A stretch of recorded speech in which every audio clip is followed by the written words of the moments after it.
All right. Good morning, everyone. Welcome to this, what is it, fifth meeting for this ELTAC subcommittee. Welcome, everyone. I know we have some folks still joining here. We're getting those set up right now, thanks to our Zoom host here. And I believe we're live. So with that, I'd like to ask all of our subcommittee members to share their screen or share their webcams and unmute their microphones just so we can do a quick roll call here. There we go. All right. Let's see. I have Augustine, we have Judy, we have Pam and Carol, and Sam is here, and Andrew Hamilton. It looks like we're missing a few folks, but that's all right. We did have our first ever ELAP convention this week. I hope you were all able to attend. I think it went pretty well, but I don't want to toot my own horn. We had lots of support from both our regulated community and our ELTAC members, some of which who gave some presentations. So with that, I'm going to pass it to both Judy and Augustine. Thanks, Christopher. Go ahead, Judy. Oh no, I was just going to thank Christopher for the introduction and the overview. Yeah, sadly, I was, because of my schedule, I wasn't able to attend the first ELAP, so I'm very disappointed in that. But my daytime job kind of kept me a little bit busy this week. So, but anyway, I'm looking forward to continuing on with our process here. So, I got Augustine. You want to take it from there? Yeah, so yeah, the conference was great. I mean, I think it was a pretty good conference. It was a great success. I think the talks were good.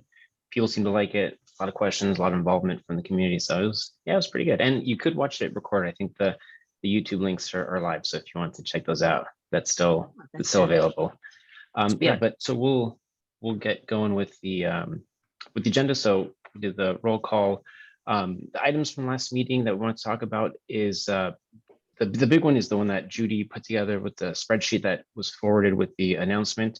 That was, huge effort, and I think it was a really, really great start. And I think the way forward for this committee to kind of fill in all those gaps and put together this document, and that's a huge amount of effort from Judy and Judy's group. So thanks for that. I don't know if there's anything else to discuss from the last meeting. Figured that we could just go right into continuing, ironing out the details in the spreadsheet that Judy put together, if that works for everybody else. Yeah, I'll let the community or anyone who's watching live know if you want a copy of the document that was shared prior to this meeting. This is the first time the subcommittee is able to discuss it as well. So you're not going to really be missing out on a whole lot. Go ahead and email the email box below, the comments inbox, and we'd be happy to forward you a copy. We're unable to post it on our webpage to some web accessibility laws and things like that. But if you want a copy of it, please just send an email. Yeah, so we can, I think, just get going and work through them. Judy, does that work for you, just to, I guess, go through these? Because there were a couple spots where I think we needed more details or feedback from the community, and yeah, more than a few. Yeah, it's quite a few places actually. Yes, I think we can go with that if that works. Yeah. So let's see, do we want to pull the document up on the screen? Yeah, I can share it. Okay.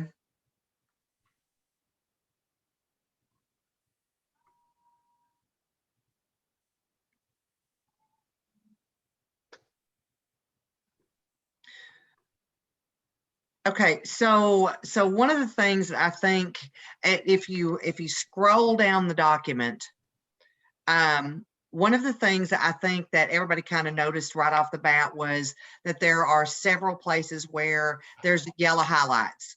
And so every one of those highlights means there's something else that has to happen. So like, for instance, this is a perfect place to stop. The sample prep.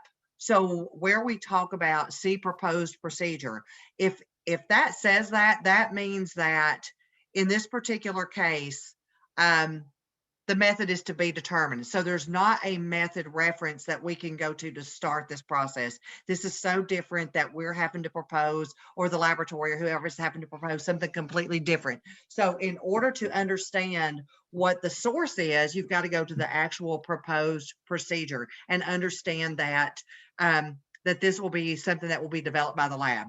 So every time it says that, that just means it goes back to the new proposal. But when you get down to the next thing where it says like identification and quantitative, and it says accuracy to be determined, that's still the same thing. It's still that the laboratory has had to develop the method, but where it refers you to the accuracy tab, what that gives you is it gives you a proposed way to determine accuracy. So, and I don't know if I'm trying to think of how many places I actually put information in. I've got it on my other desktop.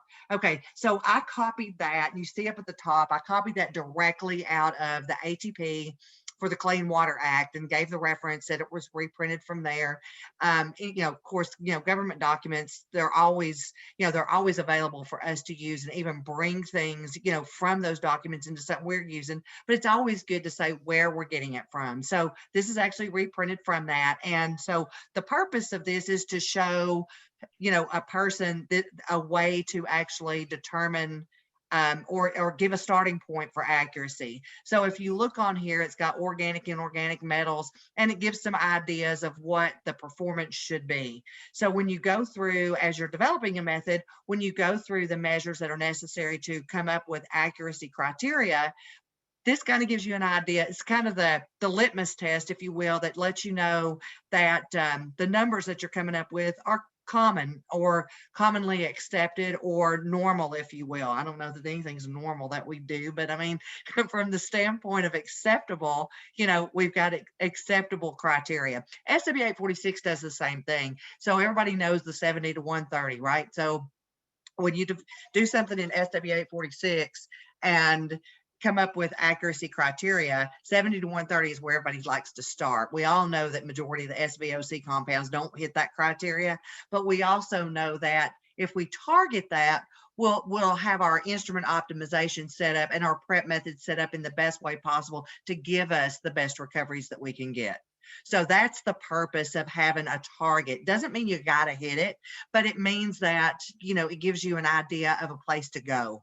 And then, of course, like with anything else, you document those things that don't quite make it. And as you go along, if you can make them better, that's great. If you can't, it just means that the technology is limited, or the process, or even the technique. Same thing with precision. So if you click on the precision tab, whoever's navigating out there, is that Christopher doing that?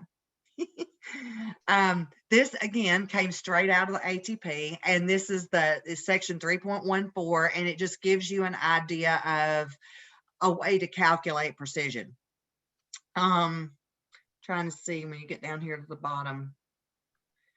Doesn't 95%. This one doesn't really give as much criteria, so to speak, but I think that there's kind of a known, and this is something that we will want to tweak or refine.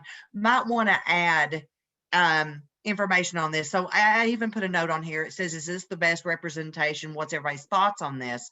And I did that because it shows this is clearly a way to calculate it, but it doesn't really say 20% a target, 10%, 15. I mean, we all know that from the different methods that we run, but do we want to put some type of target criteria here? I kind of feel like we do, but it's kind of up to the group how we want to approach this. So I'm going to stop there and let others have an opportunity to chime in on this. I want to kind of mention one thing that I think Judy also touched on. I would hesitate to put in criteria because like the SVOC stuff, some just don't make it, don't fall in the 70 to 130 for organics.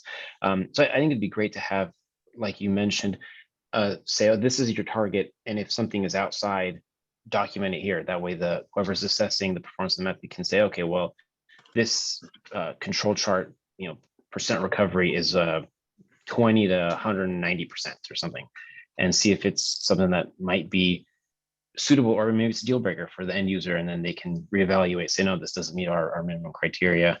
Because I'd be a little nervous to hold people to 7130 for certain things that just might not work out. It would restrict, I think, the usability of the document. But yeah, I think everything else kind of makes sense. We'd have to set the criteria, I think, for precision. That is something that we could more tightly control versus accuracy, because if the method is very imprecise, probably won't be very useful for anybody. But if the accuracy is low, then maybe we can make it out if it's high precision. Yeah, I would agree with that, that I don't like to see the set accuracy limits in there, because a lot of times what we're talking about are new procedures, new analytes, where maybe in 10 years after running the method, we might have better accuracy, but we don't have the technology necessarily for a lot of these analytes. And so I would be more inclined to give a kind of like you have here for the precision, where here's how you calculate a precision, here's how you establish a precision limits. Look at that for the accuracy, and that may be some sort of control limits, comparison to like a non-prepped spike or a PT, but giving a way of how to get to a control limit that matters, or how to identify if something maybe is a poor performer that's not hitting these drinking water limits. Because even with all the increases in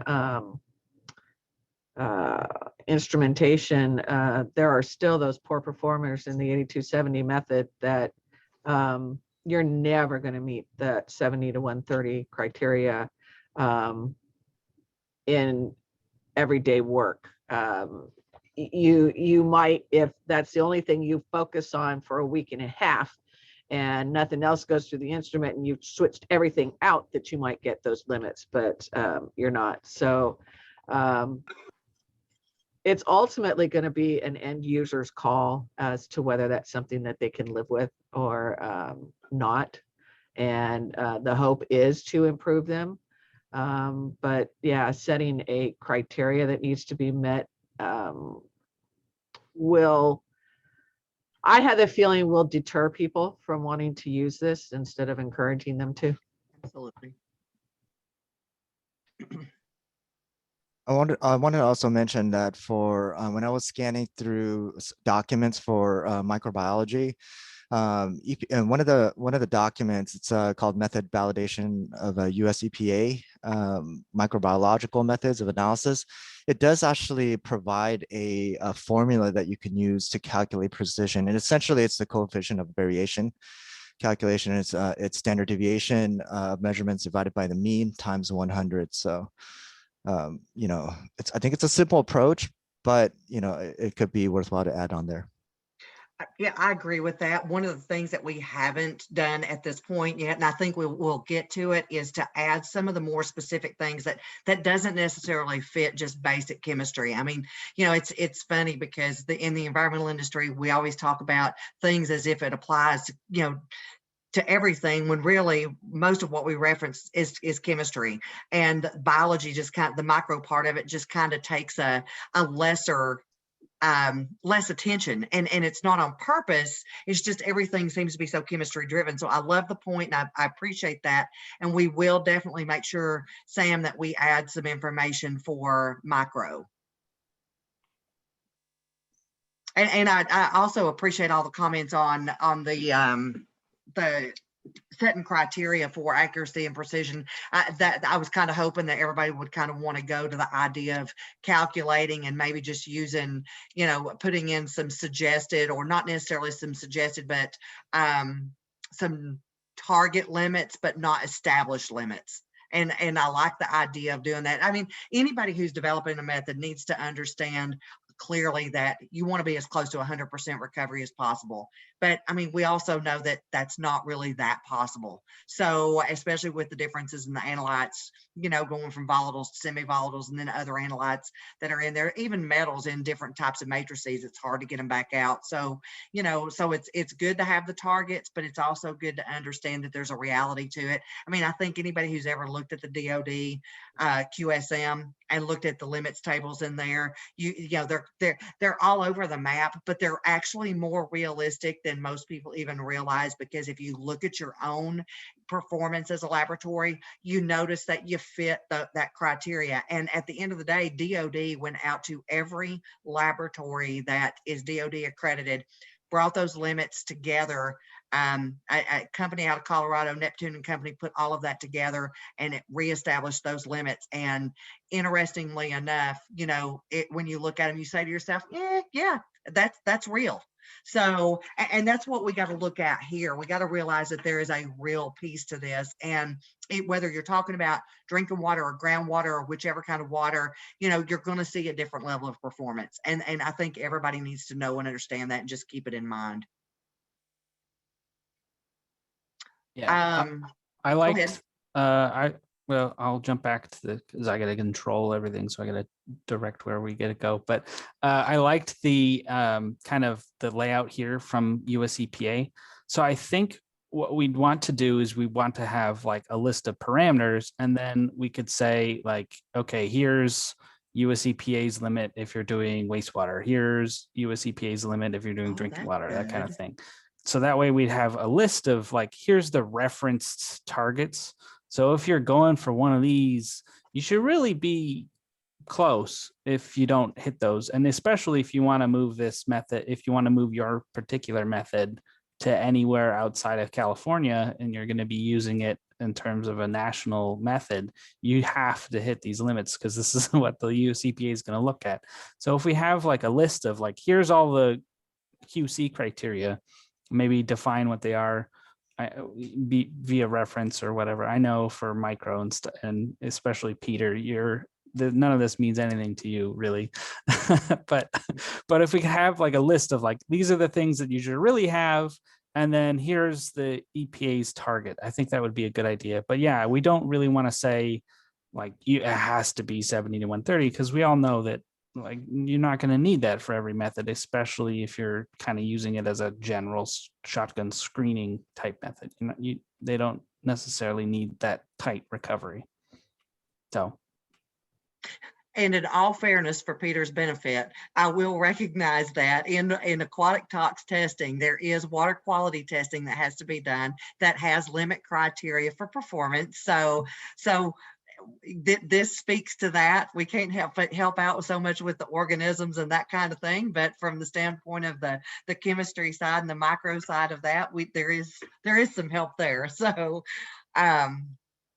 but anyway, I love the idea though. I love what you just brought up, Christopher. I think it's so important to represent the matrix the way EPA has it established. So from the standpoint of what's currently acceptable within drinking water, wastewater, and even under RCRA, we can even add on our reference tab, we can add the DoD QSM as a reference, so that, you know, if somebody really wanted to go out there and look at, if you're talking about sediment or something like that, you know, you could go out and look at DoD's limits and see what you're seeing for a particular class of compounds. So I love the idea of breaking this down. Yes, this is one table that's in here, but I think we could do exactly what you said, because interestingly enough, even though there's not a big difference in the programs, there's enough difference, especially when you're talking about water that, like drinking water, that's expected to not have a matrix interference or to be cleaned or to perform better. Knowing those limits when when compared to wastewater or other types of water, it does make a difference. So I love the idea, and I think we definitely should do that.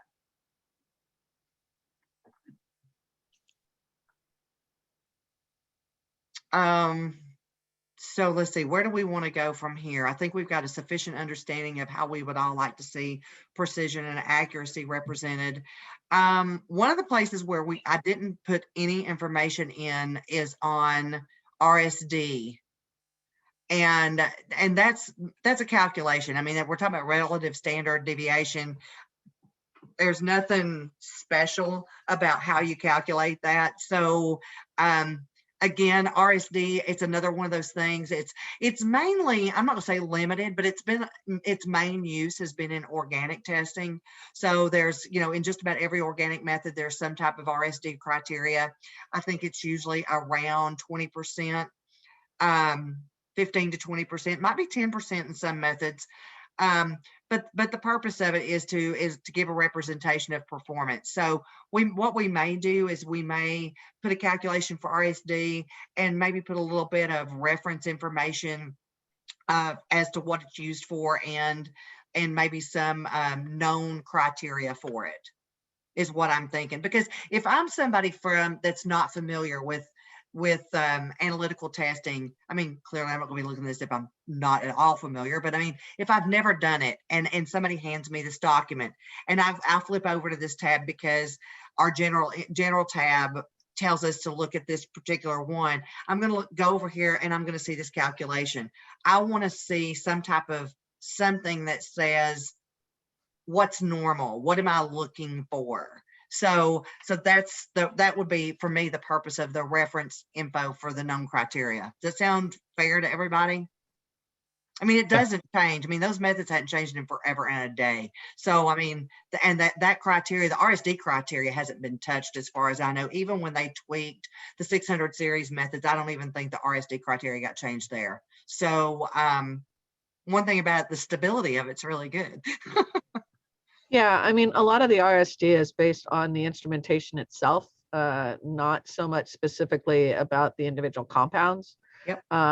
So it is stable and kind of separate from the whole aspect of the methods that we're doing. And so, yeah, providing some references to known RSD criteria, whether it be drinking water methods,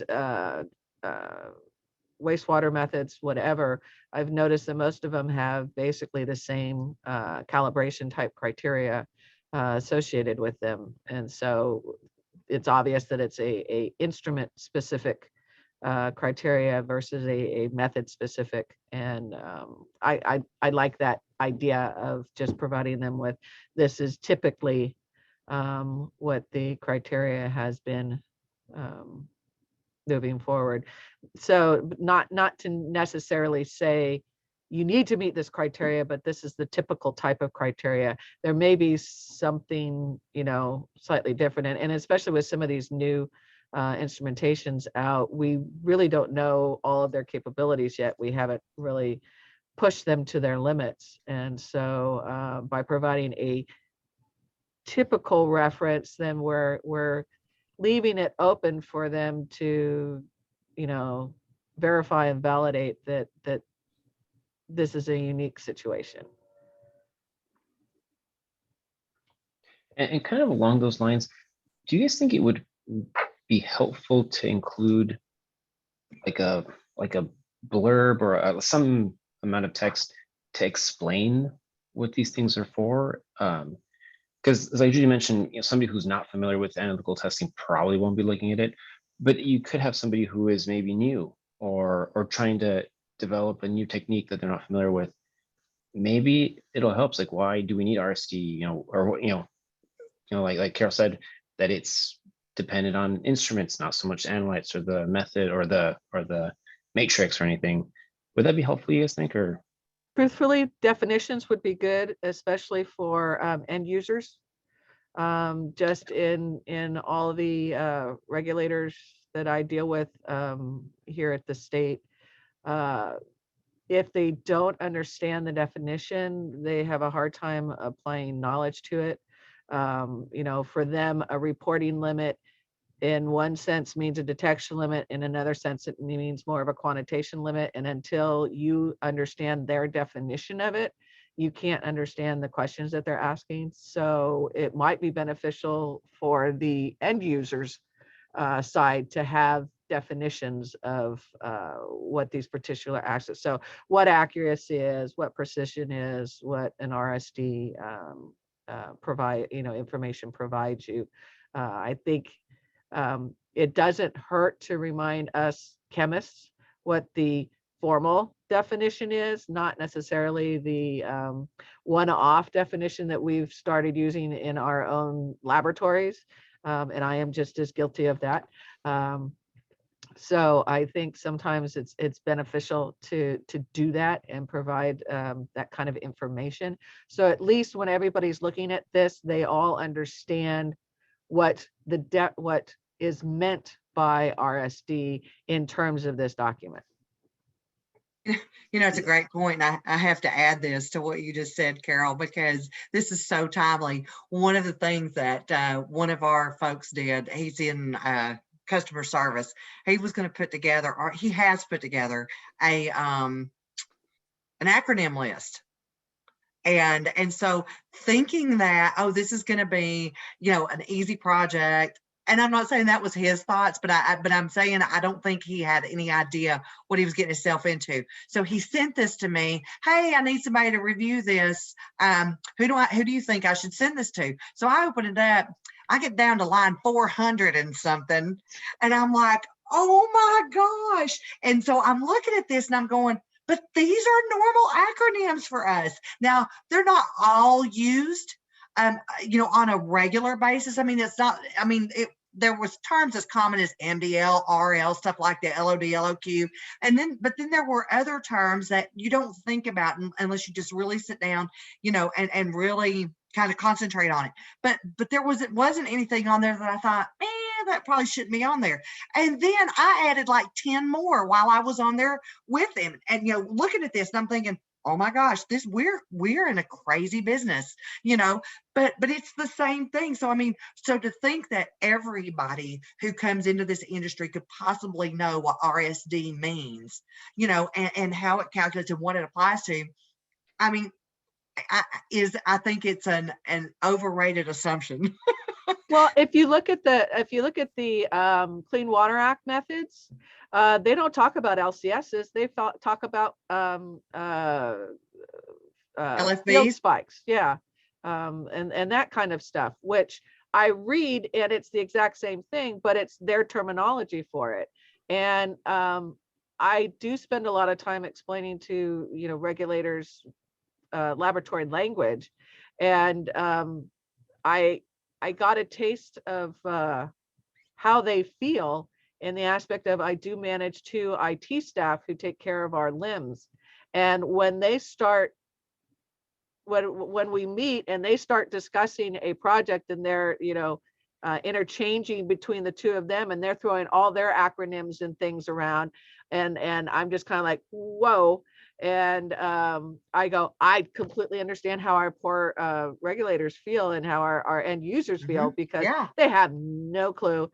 And it's easy language for us, but not for them. And yeah, any sort of way that we can make sure that microbiologists and toxicologists and chemists and anybody else who may use this document will at least all be referring to the same definition of a term, I think is going to be helpful. Absolutely. And so you just made a good point. This document, or the way this is set up, I think it's gonna solve problems that we didn't intend to solve. I think it's going to become a resource of things that kind of brings it down to what's common to the industry, what's common to analysis, and how do we all talk about it. And I think this is going to solve that problem, even though it wasn't the intent. So have Believe we me, got? I would love to understand microbiology language. I really would. Okay. I would love to. So maybe I'll just add on. I like Augustine's idea of having like this, you know, list of like terms and definitions. And maybe one thing we can also add on is to kind of group terms that are often kind of interchanged. I think in microbiology, again, like looking back here, you know, accuracy, precision, and RSD can be, you know, the same formula can be used for all 3 depending on. And so I think it'd be maybe good to kind of mention that, you know, some of these terms can be interchanged. I think one of the other things is, for example, I think when you're looking at like the different types of like programs, whether it's like compliance or monitoring, we had that on that first spreadsheet. Like EPA uses consensus methods as their kind of terminology for just informational methods rather than compliance methods. So I think if we can kind of clear up some of that, I think it would really help out, the user when they look at this guidance document. So. And to Carol's point, also the difference between LFBs and BSs and LCSs and those things that are effectively the same, but confusing, obviously, for people who aren't familiar with that. So yeah, it'd be nice to have some sort of concise document for folks. And then Sam's point also is really good, I think. Sorry, real quick, but oftentimes you'll see like the acronym listed in front of one of those EPA documents. It's like Drew said, 400 acronyms long. You're going to go through some of them and okay, that's good enough. And then it's not so useful. But if you have them by groups, like this is what you're going to be looking at, here or in that section, or, whatever, it might be more useful. So I don't disagree with that. I think it's a useful process, but I'm wondering if we're like getting into a completely different realm here. If we're trying to unify all the different methods, all the different capabilities, saying that an LFB is an LCS, we might want to just stick with what we are using in this document as opposed to trying to explain our world in this document. And then maybe in some of these cases, maybe sticking with pointing to the reference rather than actually including some of these things, because these things change. And as ELTAC, I don't know that we want to be going in and updating this document each time any of the 10 supporting documents update. So I just want to caution us about rebuilding the wheel that is out there. That's a really good point. It is a good point, and I definitely agree with it. I think that we can provide. I mean, it's everything in moderation. It's no matter what it is. I think we could provide some good background without going over the top. I mean, you can't boil the ocean. I get it. So so we definitely don't want to go down that path, Pam, like you said, of having so much information that we get away from our task here. However, I think we could moderately address some of these more common terms that don't change. LFB hasn't changed since the beginning of the drinking water methods, I don't think. So I think there's some common terms that's kind of ingrained in the programs that I think if you could equate those, I think there would be benefit to it. But I definitely agree that we don't want to try to bring together every acronym, every possible iteration of what something's called, because then I definitely agree that we're getting, we would be going overboard. Yeah, sure. So for like the LFB, what I would suggest is we choose the term that we're going to use, define it, and say it may be referred to as LFB in other documents. And then don't add LFB as a separate line item. Sure, absolutely. That's a great way to represent that. And I 100% agree with that. I was going to jump in and say this is kind of like what we were just talking about with, I think it was precision or accuracy. I forget which one tab I had open, where we have the kind of table of like, you need to have something that determines accuracy. Like in this document, we're going to refer to this as an LCS or an LFB. And that's going to be the sample that you use for accuracy. Others may include, list out a whole bunch of them, that kind of thing. So if we keep them all in like groups of like, your method should have some way of determining accuracy. Here's the one that we're going to suggest that you use, right? Use a lab control sample, and we're going to define it. It may be found in other documents like this. You should have something that determines precision. In this document, we're going to suggest these 3 things, that kind of thing. So that might be good. And it's, we definitely don't want to include the wheel. I know Andrew can attest to this on how many different terms there are for lower level controls or spikes or limits or, oh gosh, there's too many of them. And we don't want to include all of them in here. We just want to pick one and say, we're going to stick with this one. Here's references to other ones you can find, but this is the one we want. So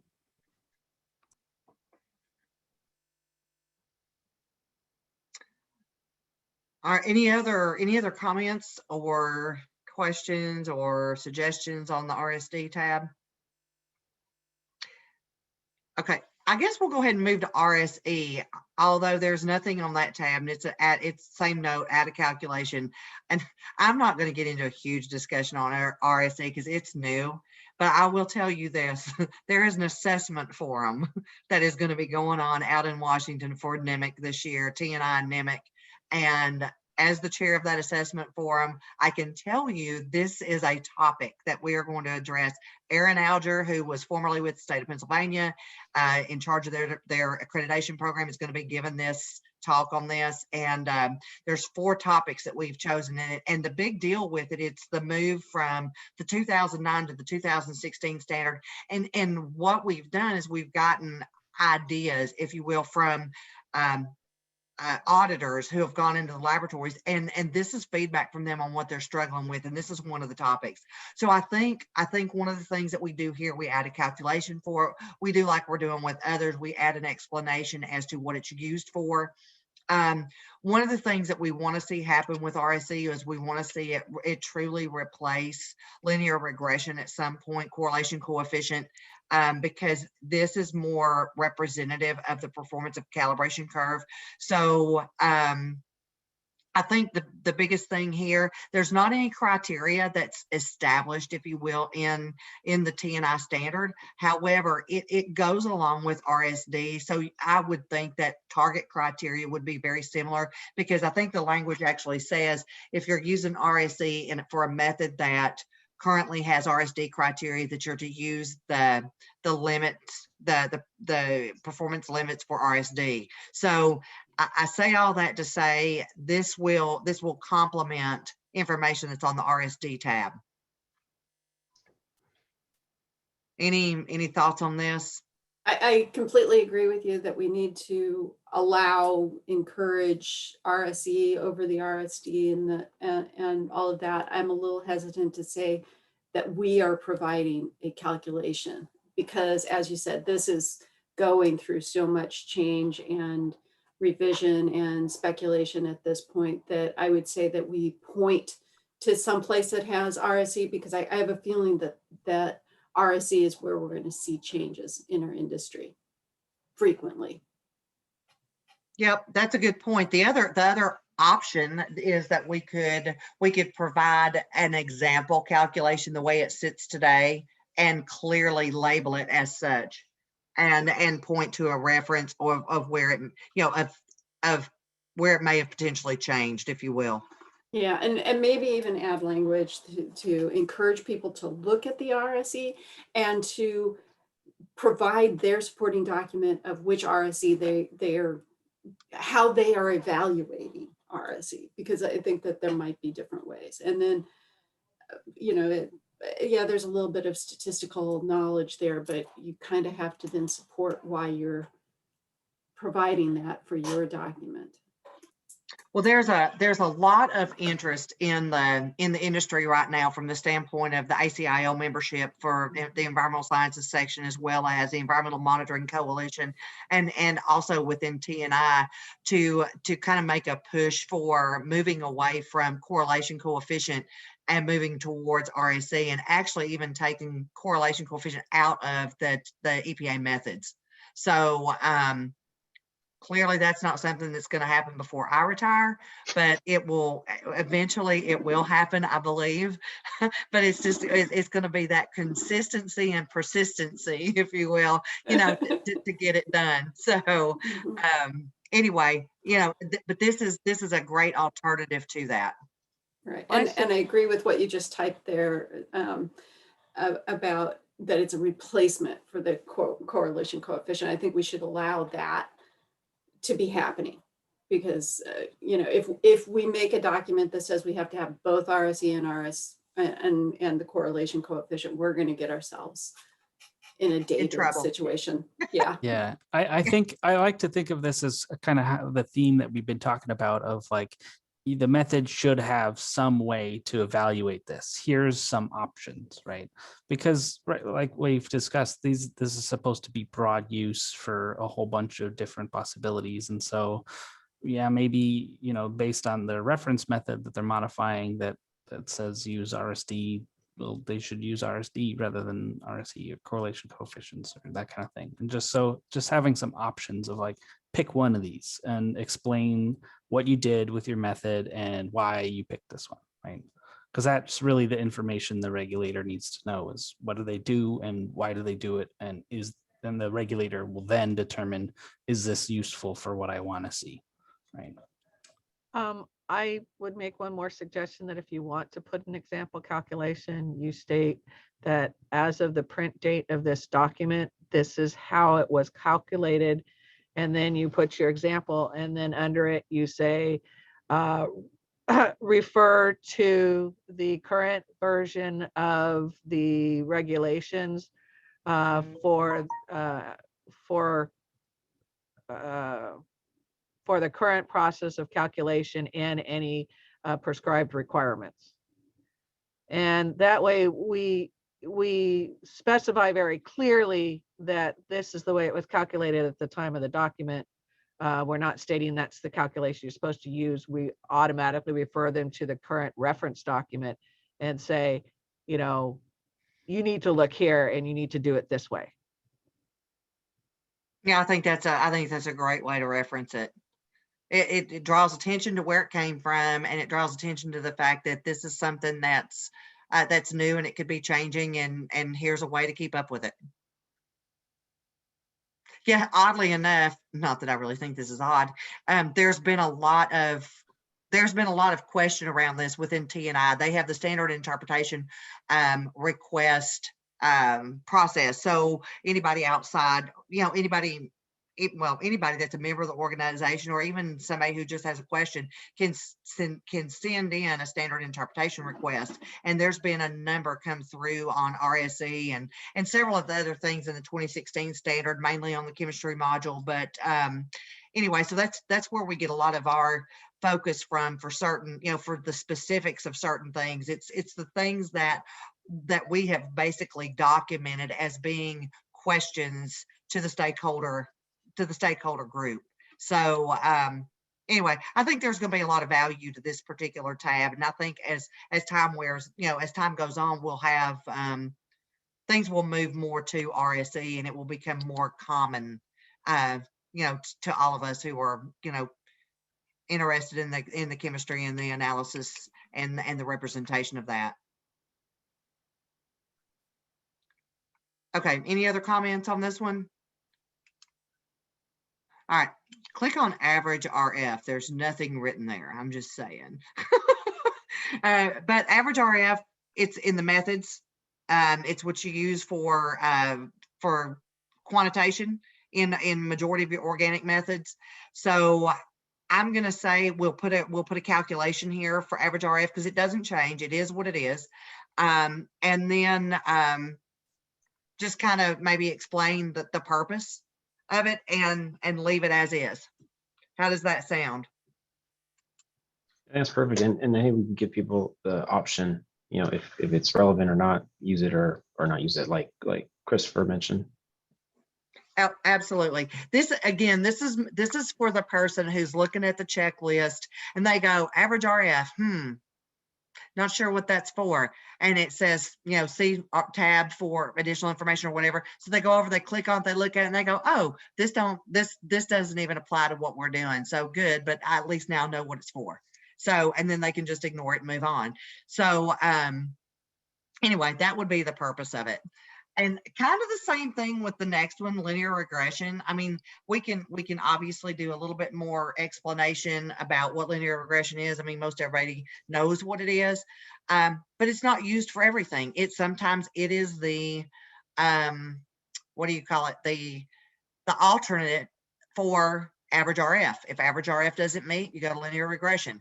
And then of course you go to correlation coefficient, which we don't want to do. We want to look at RSE. So we see how this all happens, but the purpose again of the tab is for somebody who's looking at the list to go linear regression. What does that mean for me? And they go over, they look at this and they go, oh, it doesn't mean anything, but this is what it is.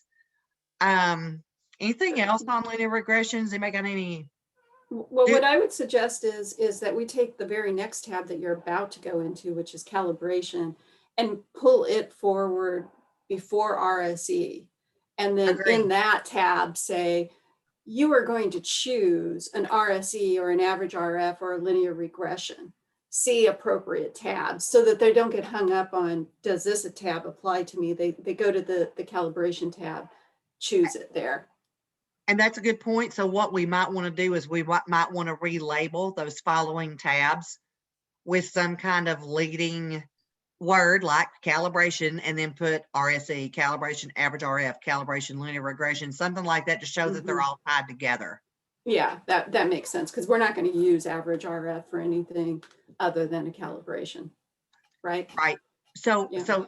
it kind of leads to the next question. Now that you've brought this up, how many other things do we want a specific tab for, or on this calibration tab, do we want to talk about alternative possibilities for calibration, like second order, quadratic, however you want to phrase it, other types of calibrations? I mean, do we even want to go there? Do we just want to define them? I would define them and allow, because one of the things that we're trying to keep in mind is that we have new instrumentation coming true. online. We don't know how they're going to calibrate, instruments that we've never seen. I think the time of flights calibrate and tune differently than some other things. So, and like ICPs, they used to only be, the blank and the high level. Now you can do a 5-point. So I think that we need to define the user and the laboratory need to define their calibration scenarios as appropriate. Here are some possibilities and see others. Does that make sense? Yep, because what that also makes me think of is what defines or what represents good calibration or successful calibration. So the other thing that comes to mind, just talking about defining and allowing for variability, is the table that's in module 4 of the T&I standard. And that actually tells you how many calibration points you should have for certain types of testing. So I think it is important to understand what the minimum number of points should be if you're looking to do linear regression. Which leads me to another question that Pam, this might be best for you to answer too. From the standpoint of organics, internal standard calibration, I think maybe we just define that, but we don't give it its own tab. What do you think? Yeah, I agree. Unless I don't see anything here on your tab, which probably needs a tab somewhere, is continuing calibration verification. We need to somehow, you have a calibration, you need to verify it, and then you need to continue to verify it. And then if we use internal standard calibration, are we going to use bracketing calibration verification? So that always becomes the question. Most SW846 methods do not use a bracketing calibration verification if they use internal standard, but then some methods do and DoD does. Yeah, so now that you say that, what kind of comes to mind on this is we don't necessarily want to tell somebody they have to do something, but we want to put these things on here as considerations, because if you're developing a new method, these things may or may not apply, but it's certainly things that you need to consider. So just as you just mentioned on bracketing, do you need to do that for certain types of calibrations? So I think it's a really good point. These are things, the purpose of this document is to trigger necessity, is to trigger the things that I need to be looking for and the things that I need to question. So I'm looking at your method and I say to myself, okay, so your calibration is average RF or linear regression. If RF doesn't pass, the RSE looks good, but for this particular thing, do I need a continuing calibration or continuing verification? And I go over here and I look at this and I say, oh, well, that's, you know, this is an internal standard. So maybe I do. So I ask, you know, the developer, do I need this? So it's just it's a consideration thing. So I think it's important to have it on here. Not a lot of detail, just a question to ask. Yeah, and I'm going to jump ahead there again, Judy, on some of the tabs that, you know, as we're talking that might be missing. You know, so a lot of these new methods and new instrumentation, you know, for GCMS analysts, we tune everything. We have a BFB and a DFTPP tune. Yep. Other mass specs don't Don't tune do it. because when you run a DFTPP or a BFB, you are not tuning the mass spec. You are verifying the mass spec conditions, but you are not tuning it. And a lot of the LCMSs, the instrumentation specifically says, oh my gosh, do not tune. But we need some way of quantitating or determining that we have the correct analytes, that we are getting the correct specifications. And I'm missing that. Maybe I'm just not seeing a tab here where we're talking about how do we identify that we have the correct analyte, like a mass spectra or a second column confirmation. Is that maybe just on that first tab? That's what I was just wondering. Yeah, basically you kind of have it, the specificity. Yep, specificity. It's on there, but there's not a lot of specificity about it. Yeah, well, that may be where we need to add. We need to add something, whether it's a wavelength or a retention time or some sort of confirmation in those cases. You know, do we have a definitive test or a non-definitive test, you know, like a GCMS or a GC, where we need some sort of confirmation? You know, I Something think for even like on some of the something for identification. What actually verifies that? Yep. How do you qualitatively identify your compound? That may include the hardware tuning type information. Sure. And ions that you're using, you know, because GCMS analysts hate it when you tell them to use a DFTPP tune on a SIM analysis. But, right. And actually, I mean, just to move into other things, I mean, it's the same thing with microbiology and the proper media, false positive, false negative, that kind of thing. Same thing with UV vis, colorimetric. I mean, are you at the right wavelength? Are you generating the right color? Are you testing for the right intensity? Same thing with ICP and ICP mass spec. You know, when you're talking about area counts and wavelengths and absorption and this, that, and the other, all of those things fall into this same category. So this is more or less it's a thought process. It's the questions to ask. right. You know, the things that you got to think through. We're not really going to put answers on here as much as we're going to put the questions, the things to consider. So, yeah, okay. And something on instrumentation verification, and that may be a wavelength check, it may be a tune, or how do you verify that your instrument is recording what you want it to on that given day? Because I you know, I don't know what it is for a time of flight LCMS. I don't think it's a tune, but somehow Right. somebody's going to ask that question. Absolutely. Yeah.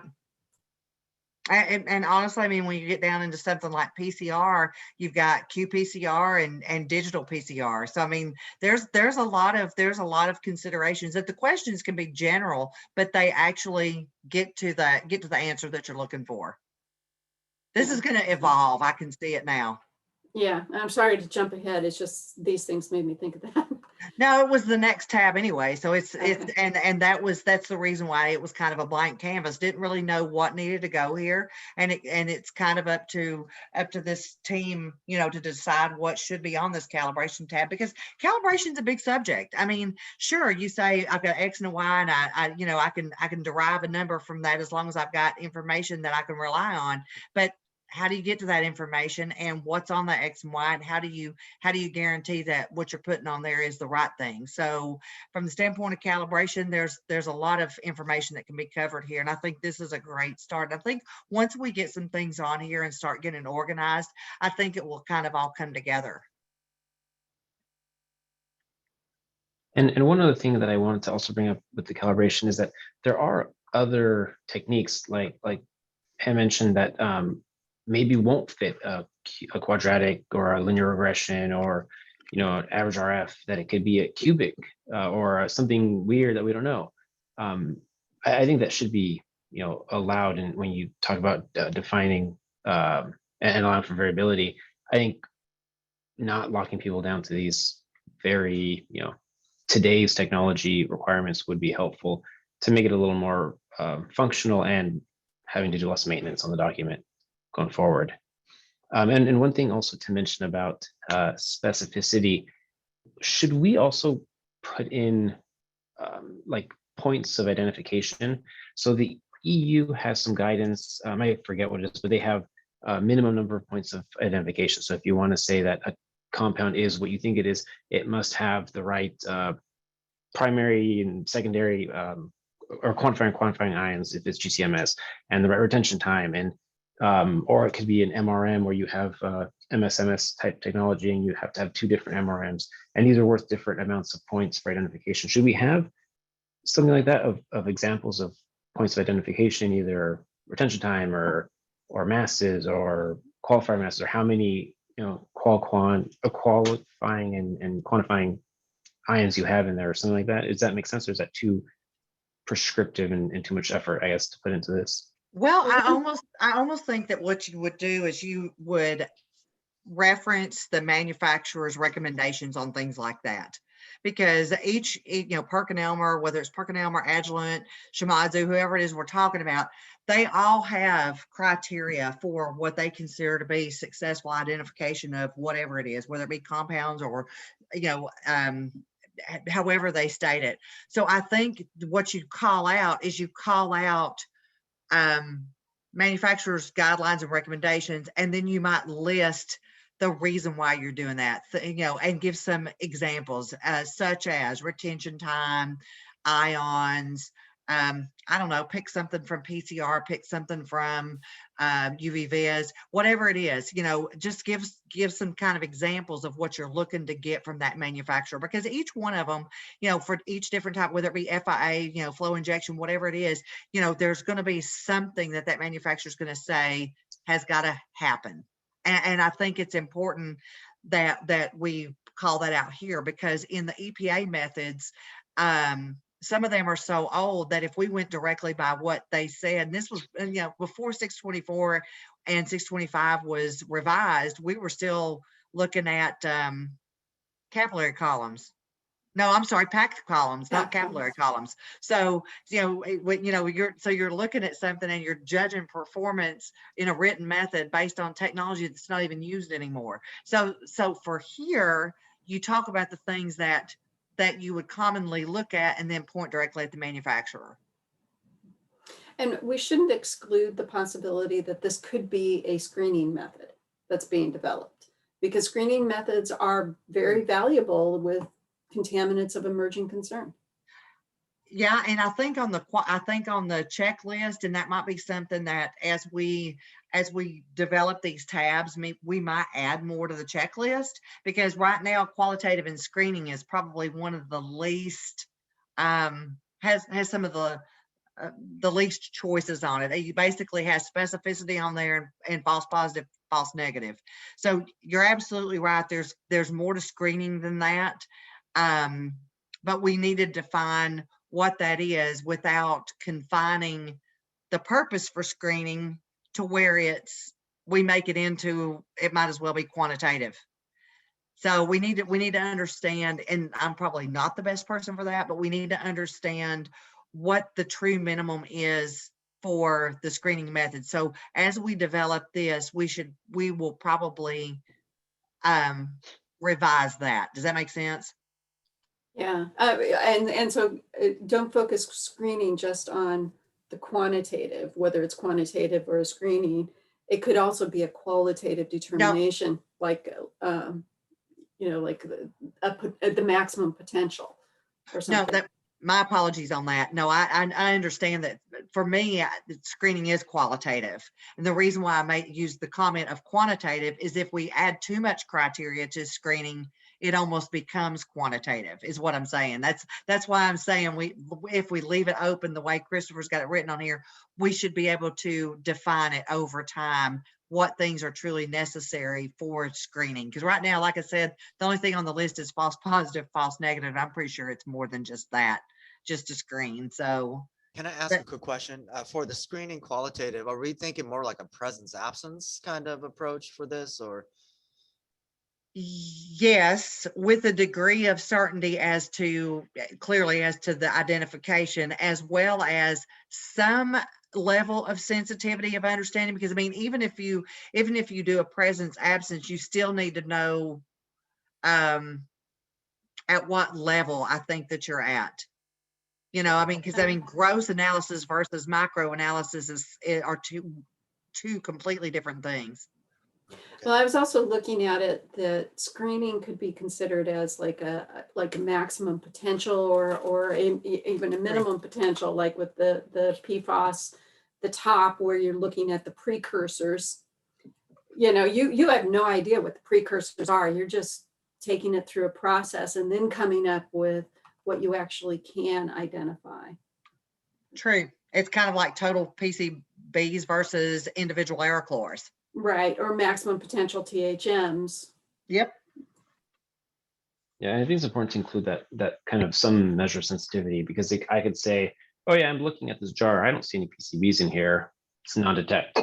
And it's not going to be very useful. So I think we have to at least have something, an order of magnitude of sensitivity would be something I think we need to have. Agree.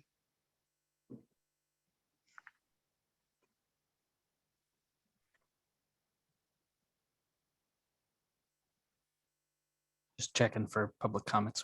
We don't have any at this point, so it's still quiet. So should we move on to our favorite topic here, MDL and LOD, or should we kind of skip over that one and worry about it later? Go ahead and click on inclusivity and exclusivity, because I think that one's simple. I think we just defined what that means and basically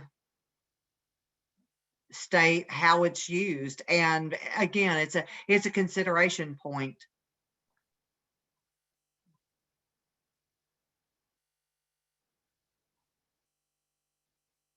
Does anybody else got any comments on that?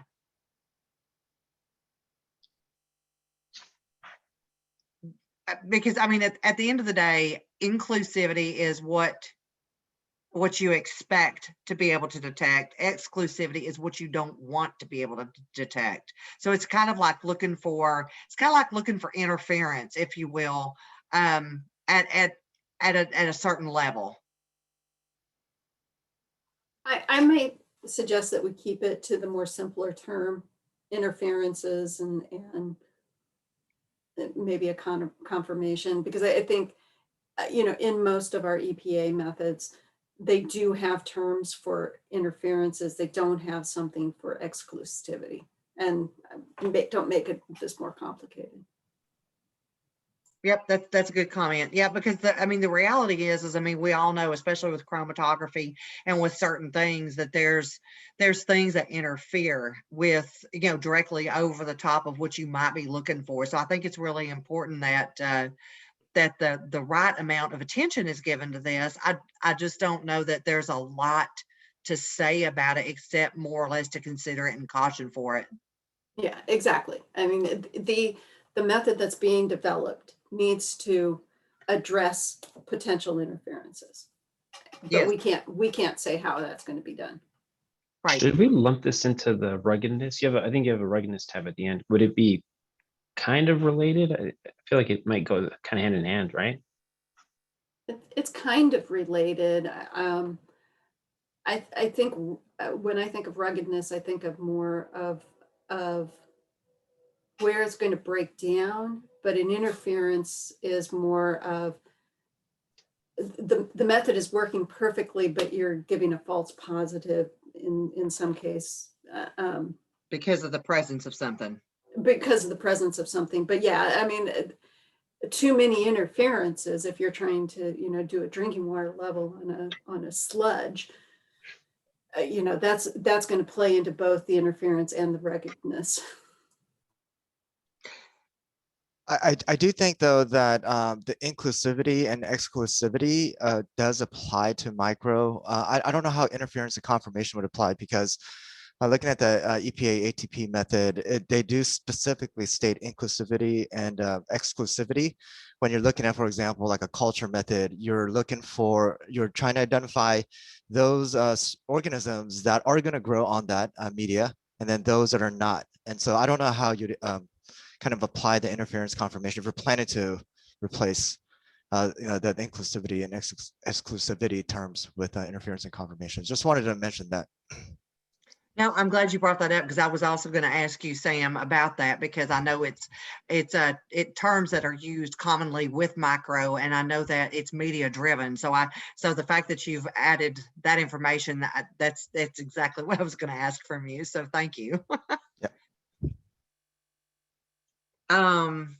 Anything else? I mean, clearly, I mean, just because if we move on from something right now doesn't mean we can't come back to it. But I mean, does everybody feel like we've got enough information on this particular tab where we can add substance to it? I think so. Yeah, I added if found here, just because I know a lot of the times you won't find these until you start looking at real world samples, and then you're like, wait, this doesn't make any sense. Like, oh, this one site has a ton of copper or something like that. And because of the copper that's here, you get a weird result. And you're not necessarily going to find that when you're developing your method, at least right off the gate. You're going to try a bunch of stuff, you know, you'll try samples, but it might be that you don't find one until later. So I'm just kind of putting if found for interferences there, because Well, the interesting thing about that, and it's not really for comment on here, but I mean, one of the things that comes to mind when you talk about interferences is when you matrix spiking. So if you're developing a method, I mean, clearly you're going to try and develop this in multiple different types of matrices for a very good reason. And one of the things that comes to mind back when I was first getting into environmental chemistry, which was a few years ago. One of the things that happened is I was doing mercury analysis, and we did a matrix spike on a particular sample. And in the process of doing that, every time we would test the sample, we kept getting non-detect. So there was something going on with the sample, that it was eating the mercury and making it so that you couldn't detect it through conventional means. So, so even spiking itself tells you something about your sample. Now, it didn't tell us why, but it did tell us that there was known amounts of mercury in there that you could not quantify because you couldn't detect them. We knew they were there, we were putting them in there, but you couldn't find it. So we had to go to a different way to digest it to eventually get the mercury back out. But it was just that crazy kind of thing. But hopefully that's what this type of determination does for you, is it helps you find those things. And since you are doing matrix analysis, you should be able to somewhat, expose the sample to, potential interference and know something about it, but not always. And honestly, it's the reason why under the Clean Water Act, it's the reason why the ATP wants you to look at essentially a minimum of 9 different matrices. I mean, that's the main reason. They want to make sure that you cover, things for that's from metallurgical processes, just like you would cover something from the pulp and paper industry. Those two things are going to be so different that they will likely react differently to certain types of chemistry. So that's the purpose, and I think it's valuable. And could we add something? Sorry, go ahead, Pam. Well, I was just going to say, matrix spiking isn't the only way. You have MSA, you have serial dilutions, duplicates. because some things can't be spiked. Correct. Yep, it's a good point. And also maybe like a surrogate. This would be somewhere we could Surrogate. mention using a surrogate as well, because if you pick a good surrogate that actually mimics your analyte, it'd be similar to matrix spiking. Like mercury would be hard to get a good surrogate for, but for an organic CC, yeah, you could find something that's not in nature and it mimics the functionality of you're looking at, and then you have like every single sample being assessed for every matrix. Yes, very good points, all of them.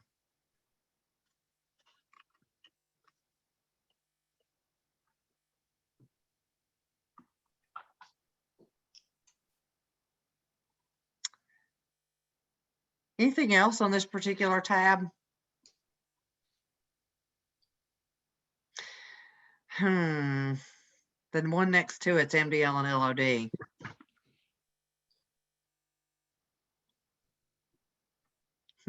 I would make that a little bit simpler and just say we need to have a sensitivity.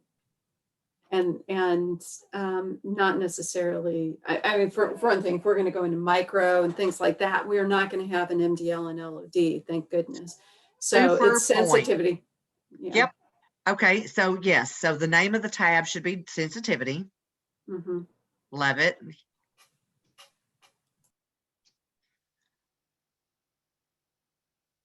And then say we have to, the user has to define MDL, LOD, I think that, LOQ. yes, I think that the thing to do here would be to reference MDL, LOD, LOQ, whatever, and point people in the right direction. Explain the purpose for sensitivity, and kind of let the developer determine what needs to happen. Because okay, so good point on the micro. So if I'm a laboratory and I'm developing something for an emerging contaminant, and I'm doing it solely because whatever this is potentially in effluent, so it's going to be for clean water, then I'm going to look at this, and because it's for clean water, I'm going to go MDL, LOD, depend if it's something like for chemistry. But I'm going to follow clean water for that. So if I reference the right thing here, I'll know the right place to go. But I don't see any point in going into the big long calculation and all the explanation, because Lord knows we tried to, in T&I, we wrote that. And there's still questions on that. There's still questions going to EPA for the change in the procedure. Heavens knows I don't want to reinvent that wheel in any way, shape, or form. So good thing is to reference it here, and there's a lot of other resources that's put together information on that. Yeah, we need to definitely do one of these. Away Just, from just us. look over there and make it happen. Yeah, pick one. Pick your Yes, favorite. definitely. Pick your favorite and explain which one you picked. Other than that. Yes. All right, so good. So we made that easier. As much as we all wanted to avoid it, we made it easier. So I definitely like Pam's suggestion of sensitivity rather than minimum anything. Me too. I don't know what Sam, if you want to describe what your favorite term for micro would be, or Peter for wet testing. I don't know. Still learning. So totally different. Peter, you want to start, or do you want me to? Okay, I could start since my mic is unmuted. So for micro, typically we use like a LOD, like a limit of detection. Normally we just kind of assume that, it's, if you don't get any detection, it's like a less than one organism per whatever volume that you're testing for. So that is typically the approach, and that is actually the approach that is how LOD is defined in the EPA documents. So Yeah, so I mean, because we're not detecting specific analytes per se in toxicity, there, I mean, the equivalent for us is probably, the organism sensitivity. So the use of reference toxicant tests, that's generally what we use to define whether a test has enough sensitivity to detect if there's an effect there.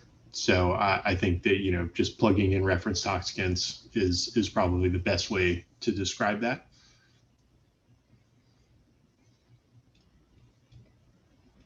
And then we'll point.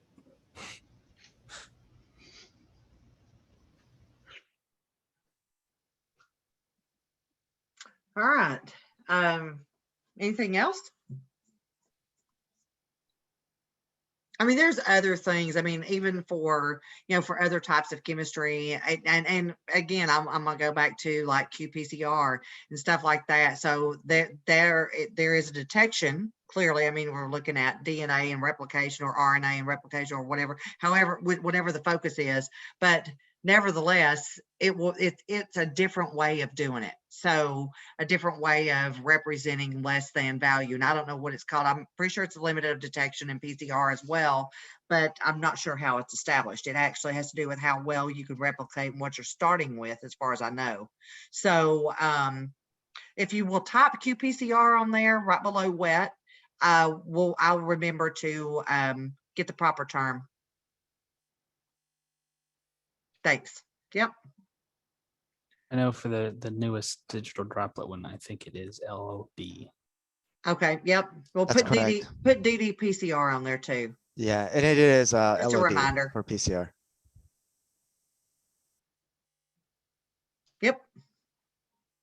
Perfect. Anything else? It's a living document. We can always add more to it. If we can't think of it now, we'll think of it later.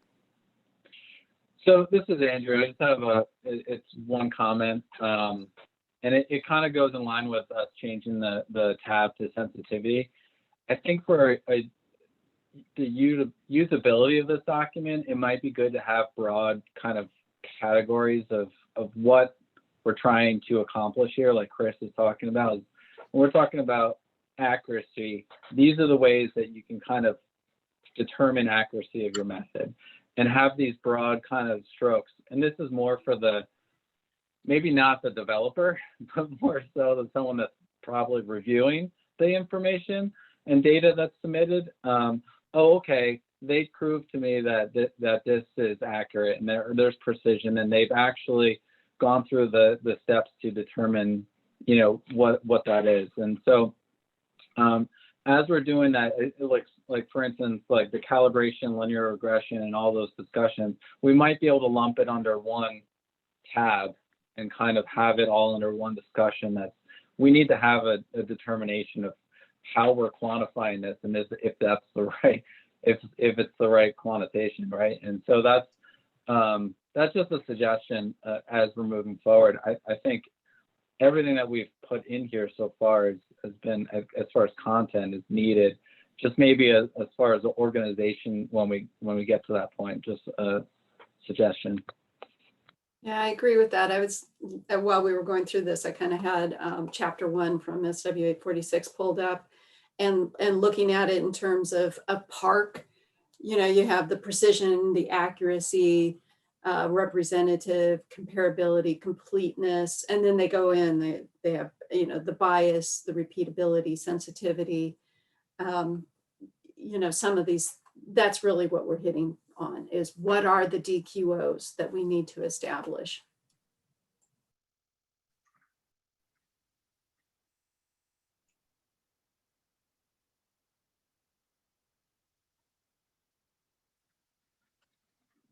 I did kind of see that also, where we were starting to get more specific in the types of calibrations, where if you keep saying that you don't want to limit the types of calibrations, then have a calibration tab where you discuss some of the commonly used, but not limited to. And you could provide, what I think we're all so used to as my boss always likes to say, we're so used to looking in the weeds, because as chemists and as analysts, we're looking for those compounds in the weeds. And there's so much dictation that has to go on with looking down at those levels. We need to come out and maybe be snorkeling at the surface instead, and looking at the general concepts, and let the people who are going to use this document develop the weed criteria based on all the variants, references we can give them, the examples we can give them, the commonly used type thing. But ultimately, it's going to be between the end user and the developer as to the rules that they're going to put on to the method that they're developing. So, you know, it may just mean that we need to step back a little bit and provide a more general guidance. And that was one of the things that kind of baffled me when I was reviewing the EPA guidance document on verification and validation. It was so kind of high level look, but after having done this exercise with all of you, I understand it. Because if you get too prescriptive, then you're really limiting who can use it, and you're really causing them to be overly focused.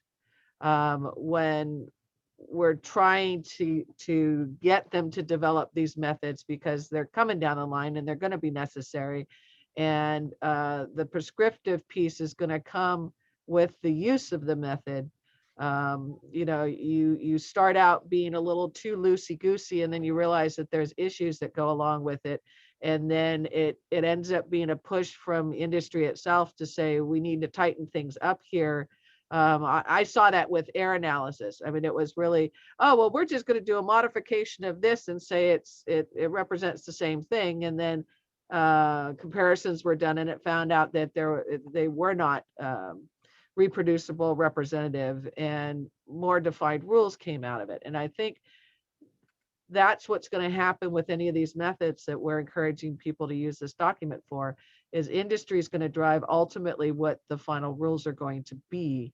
So we don't need to do that in our document. We just need to provide all the references they can and give them suggestions based on what is industry practice.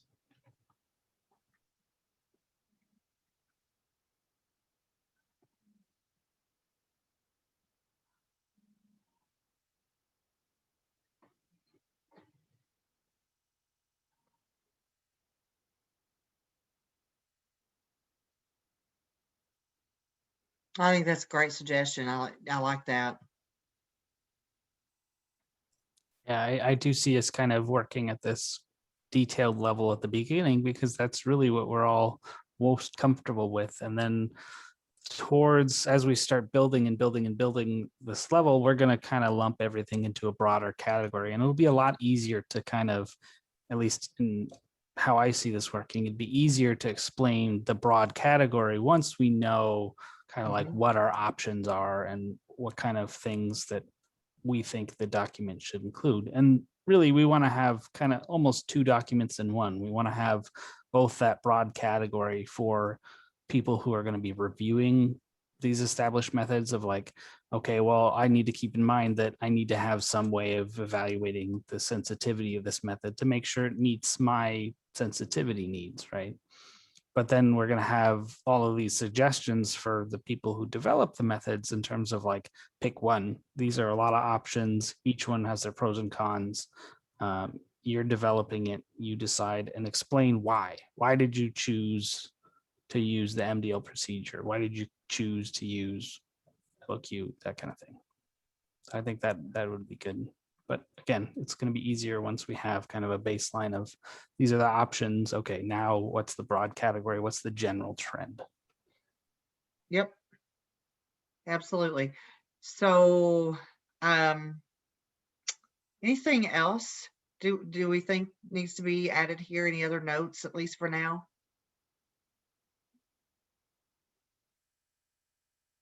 Okay, so you know, based on what you just said, interestingly enough, the next tab that's on here is retention time. that can actually be combined onto the calibration. So we can eliminate retention time and make sure that we address it, you know, the way we want to on calibration. Because it's points of identification. So it says RT, MS, qualifiers, ions, it's whatever. Just make sure that we explain it. Yeah, is it that calibration or selectivity? Well, I mean, it's interestingly enough, it's both. But you have to identify your retention time windows and all of that for calibration from the standpoint of identification.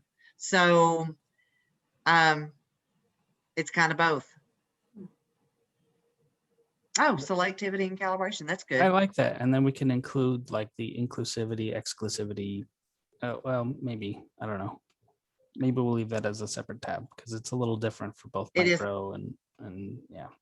I agree with that. Okay, so all right, so you've added that. So then the next one then now is the ruggedness testing. So and I did the same thing for that as I did for a couple of other things. I took it right out of the ATP.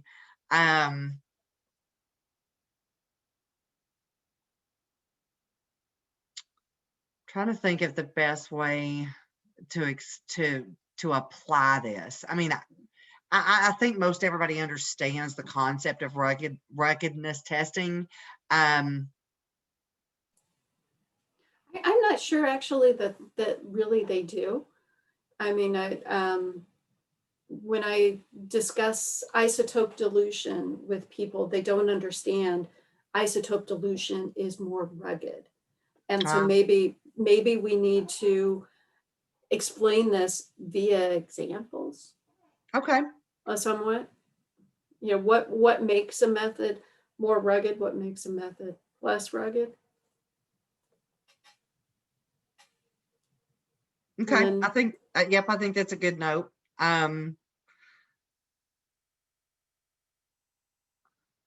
So you know, under the examples, isotope dilution is an example of making a method more rugged. Internal standard is slightly less rugged, and external standard is even less rugged from that. And then, but then you would have like a confirmation column. I don't know whether you would put cleanups in here.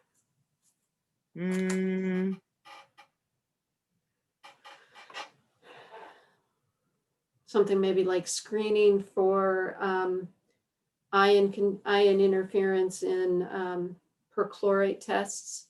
You know, doing that screening and then doing the cleanup columns makes a perchlorate test more rugged as opposed to not. Okay. Yeah, those are all good examples. I think it would be good to expand on those examples just a little bit. Yeah, see, ruggedness is hard. It is. Well, you're right. Now that we're actually talking through it, yes, you're right. So I take back what I said a few minutes ago. So okay. Would this potentially be incorporated with interferences, inclusivity, exclusivity? Yes and no. And that's kind of what you said before. So an interference could be something else present. This is more allowing, like the reason why isotope dilution is rugged is because you don't have problems with the procedure throughout as far as the preps or the instrumentation. Just, you know, the sample itself may or may not have an interference, but what makes it isotope dilution rugged is that, you know, if your preps weren't great that day, it's going to account for it via the isotope. If it's a little bit warm in your lab today and your instrument is a little bit quirky versus where it was when you did the initial demonstration, the isotope dilution is going to allow for that.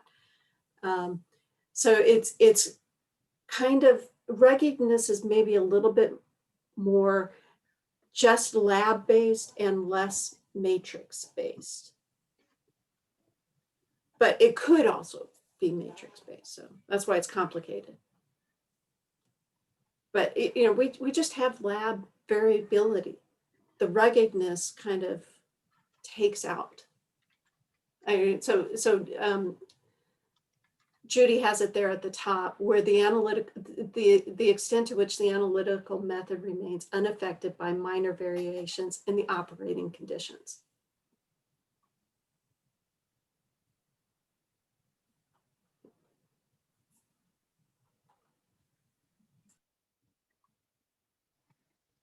Trying to see if there was a a better definition out there that was more that I don't know, that did a better job explaining it. Let's add some examples to it. Maybe find a couple of other explanations for it and see if we can make this a little bit more easier to understand. Because I mean, I can think of a zillion things that would affect a particular type of analysis. I mean, the type of column that I use, the type of detector that I use, the type of, you know, there's a lot of things that would affect my ability to successfully detect something. And depending on what I change, I'm going to do a really great job, or I could make it so that I'm not getting what I want out of it. So all of that kind of falls into this, but I don't think it's intuitive for anybody to kind of, I don't think it's intuitive for somebody to look at this and go, oh, well, that means that I need to look at this part of my process or whatever. I don't think this helps that. So I think if there's some way that, yeah, that's perfect. What steps, what QC, what, yes, that's perfect. What you just typed. That's the question we need to answer. How does this address that? How do we get in that mindset that and feel like we've satisfied that question? So perfect way to put it. Yeah, the problem with this too is there's so many different ways to do it. Yeah. And it's really going to depend on the method. So I think having a bunch of examples would be good. I know one of the recent drinking water methods, you add the internal standard to your solvent before you add the solvent to everything. And that way, if you add more than 5 mils of solvent, oh, well, you have more internal standard. So it'll correct for that, right? But that's one of the things that I think that the US EPA's drinking water methods do really well is they go through all of this, like what breaks, and then they put in either QC limit or a step in the procedure that's mandatory that ensures that if you accidentally break the method when you're doing it, it'll be flagged and you won't be able to report it because you've corrected for that already. And I think that's the hard part is really going to depend on what method you're doing and the procedure that you have in terms of what you're going to put in place that's going to prevent it from breaking. Yep. So yeah, and that's perfect. It's a perfect example. I mean, it's the difference in, I mean, what a surrogate tells you versus what the performance of an internal standard tells you, or the difference in having a surrogate in a metals sample. Even if you don't see a lot of matrix problems, it at least lets you know that your sample was injected into the instrument. You know, having something in there that you know is there prior to injection at least lets you know that your auto sampler didn't malfunction. So there's a lot of things like that, a lot of good examples. So yeah, perfect. Anything else? Can I maybe just add on to what I found in terms of like ruggedness and its definition? So in one of the EPA documents, it mentions that ruggedness can be kind of defined as unavoidable changes. I think Pamela, you mentioned things like the temperature in the room changing, right? I think some examples that they give are things like reagent stock stability, analyst to analyst variation, use of different thermocycling instruments. So that's specific to PCR, laboratory variation, and then nucleic acid target stability. So that again is specific to PCR, but they give some examples like that that kind of define ruggedness. So that inter-lab comparability is an excellent one. I mean, and we kind of talked about that. What makes this overall procedure rugged is maybe that it has been checked at several laboratories. Yep, the analyst to analyst comment is the one that kind of hit me. I mean, that's a great point, because I mean, is a test or a method or a process or a procedure rugged enough that there's not going to be a lot of variation from analyst to analyst? So, you know, it's one of the things that you have to keep in mind. So if you're doing a procedure, I mean, do you say to yourself, is this easily done by somebody else? Or is this something that's going to require just a boatload of training for people to be able to reproduce it? Yeah, and then I think the other side of that is that even if there is variability, can the method still perform to the level of you know, acceptance for acceptance. precision and accuracy? Yeah. Yeah, that's a great point. And I think that's exactly what we're trying to achieve, is to have something that actually that we can do exactly that with it, is prove that the method still performs within the criteria that's set, the accuracy, precision, you know, whatever it is we're using to represent that. Yeah, good comments. Way more than I thought we would get on this tab. Yeah, and I mean, I think it's one of those, especially a lot of the regulatory community here is we already, like most methods that have been published have already gone through this. So it's not really like even a consideration that's made. It's like, oh yeah, it's a published method. It's rugged, it's good, right?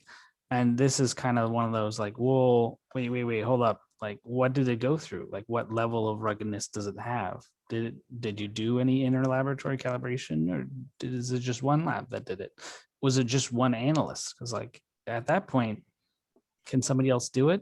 Maybe, right? And so I think this is going to be a tab that we should focus a bit more on, in terms of giving good examples of explaining why isotope dilution is preferred, right? Explaining why kind of some of these things. So I think this one will want to have a bit more input on, and we'll get some more good examples later down the line. But yeah, this one actually might be the key for a data user to go and say, is this the method I want to use? Is it rugged for my use? And you know, I keep thinking of the 8327 method. You know, where's that ruggedness versus what we're doing for the 1600 series component? So. Well, I mean, one of the things that comes to mind is kind of the difference between high resolution and low resolution mass spec for dioxin. The intent of the two methods is completely different, but absolutely suitable for what they're being used for.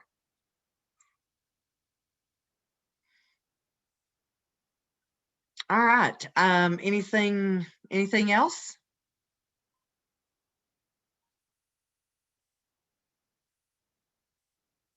All right, maybe we'll move on to the next tab. Oh, there you go. All right, holding time and stability.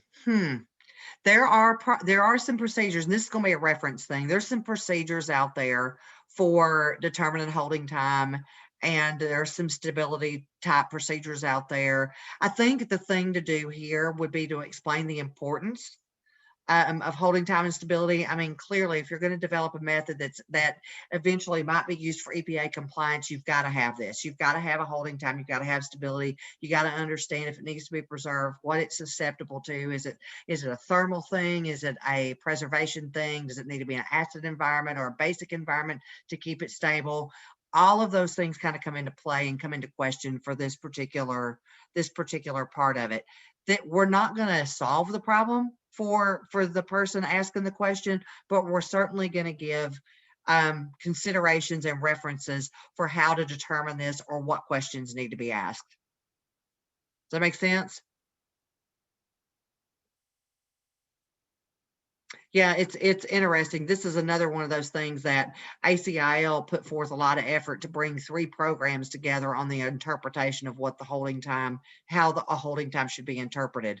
And the thing that I was so thankful to see is that if the holding time is in minutes, you go minute to minute. If it's in hours, you go hour to hour. And if it's in days, you go day to day. So not, if it's in days, you're not worried about the exact time it was collected and how many minutes it is past that time on that last day, so, but all 3 offices agreed, the drinking water, the wastewater, and the RCRA program, everybody's on the same page with it. And I think that's super important. And I think that kind of sets the basis for how this should fit into that. So if it's a compound that's already in a particular group that's in an approval and an approved method, that's your starting point. If it's a VOA compound, look at 14 days. If it's a certain type of VOA compound, can it withstand less than 2 pH preservative? I mean, obviously, if it's an organic, it's going to be susceptible to biodegradation. So you want to have something that's going to prevent that, whether it be thermal or pH or both. What type of container is this okay in?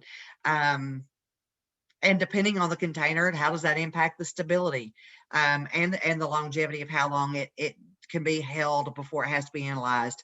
So those are the things that needs to go into this. I think that the document where you go, the document that drives how to determine holding time and those types of things will help us add more substance to this particular tab. But I think the reference alone is going to help that. If I'm not mistaken, it's an ASTM document. There might be one under EPA as well. But I know that I know there's guidance out there for it. And I know the expectation is, even of EPA, if you're going to develop a method or if you're going to change the holding time of a method, there's a process and a procedure that you should go through. And if you're changing one, there's a justification process. You shouldn't be able to just go out there and change a holding time, whether it's changing it to be less or more, without a justification.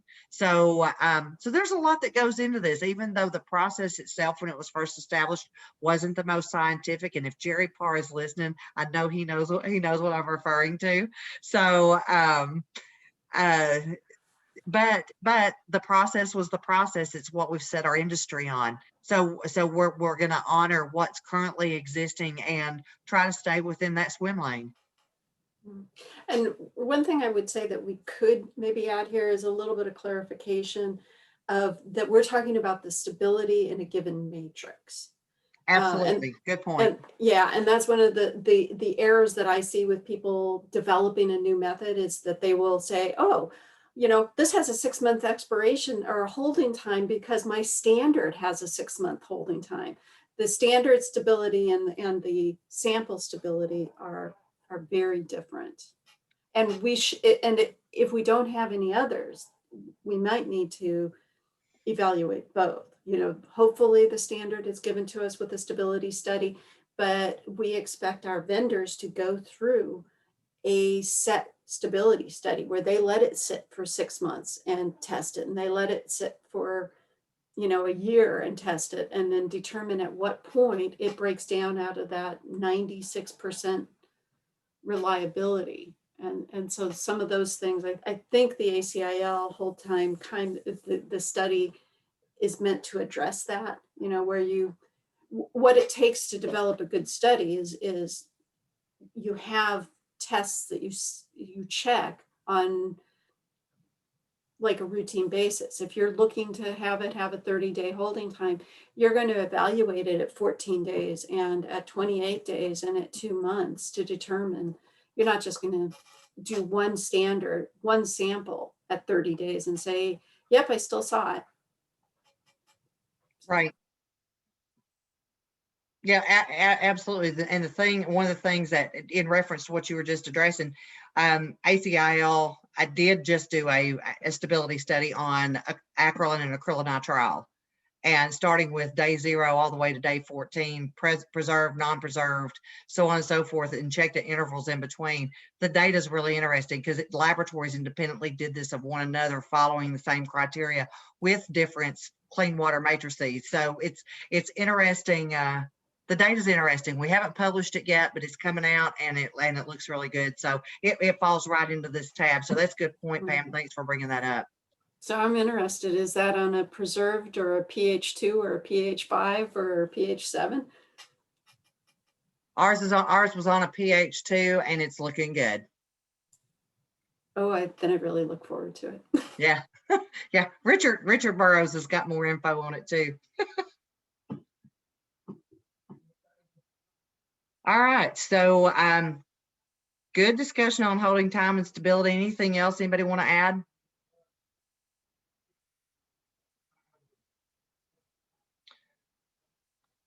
All right. We can look at the last tab, which is references. This is just more or less, hey, this is the kind of stuff we're putting on there. So when I started putting this on here, I thought, well, we need to put where it originated. So we've got on here, like for these various different ones, AOAC, ASTM, EPA, Florida, and I've got one of their SOP type documents on there because it was their version of how to develop a new or an alternate method. It's just another great reference that's out there. Matrices, I thought it would be important to put what matrix a document might be referencing, the title, of course, and then the document or the edition. So clearly this is a list that's going to grow. We may actually end up having to change some of the column titles because there will be other types of documents that will get added to this, but I think it's a great start on a list. I mean, everybody has the opportunity to go out there and purchase or get access to an ASTM document. Most of the rest of these documents, well, all of the rest of them are available. You just got to search them out and find them. They're free. Of course, anything coming from ASTM standard methods, anything that we might add it, and even AOAC, depending on what it is, might have to be purchased. But nevertheless, we're going to reference them because they've got good information. We did skip a couple of tabs at the beginning of the spreadsheet. I think we actually started in on QC. One of the things that we skipped was screening. And this might actually address some of the things that we were talking about earlier, talking about false negatives and false positives, giving a little bit more information. And so I guess my question is because screening and qualitative are similar and sometimes one and the same depending on what it is, do we want to change this tab to qualitative and screening and make sure we address both on it? Or address any differences if there, where there are differences? That's just a preference thing for the group.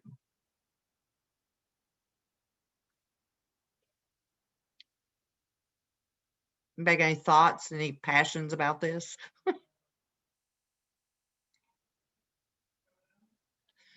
So I was wondering, like maybe from the toxicity or micro side, if screening is kind of like the positive negative, if we would consider that being kind of a screening test, or that's a Sam question. Yeah.